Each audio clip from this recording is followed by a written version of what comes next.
मुरुडकर किचनमध्ये तुमचं सगळ्यांचं स्वागत आहे. आपली महाराष्ट्रीयन फेमस डिश ती म्हणजे पुरणपोळी आणि ती मी आज बनवलेली आहे. पण मला आज पुरणपोळी बनवायला जास्त वेळ नाही लागला. मी अगदी 10 ते 15 मिनिटात पुरणपोळी आणि कटाची आमटी बनवलेली आहे. ती कशी काय? मी आज वापरलेलं आहे टॅमिस फूड यांचं रेडी टू कुक ही पुरणपोळीचं पॅकेट. त्याच्यामध्ये 2 पॉकेट्स असतात. एक असते कटाची आमटी आणि एक असते आपलं हे सारण.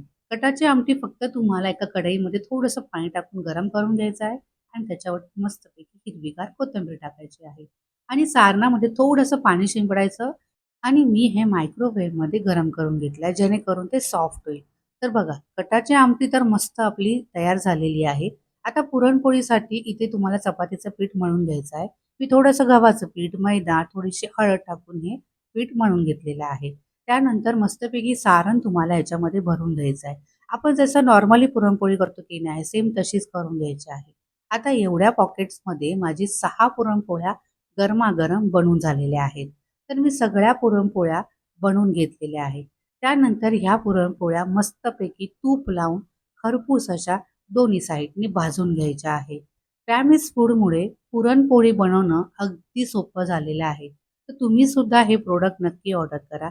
या प्रोडक्टची लिंक तुम्हाला माझ्या कमेंट बॉक्समध्ये किंवा माझ्या बायोमध्ये भेटेल. तर हे बघा 10 ते 15 मिनिटात माझ्या पुरणपोळ्या आणि कटाची आमटी खाण्यासाठी तयार आहे. खूप छान लागते. तुम्ही सुद्धा प्रोडक्ट खरेदी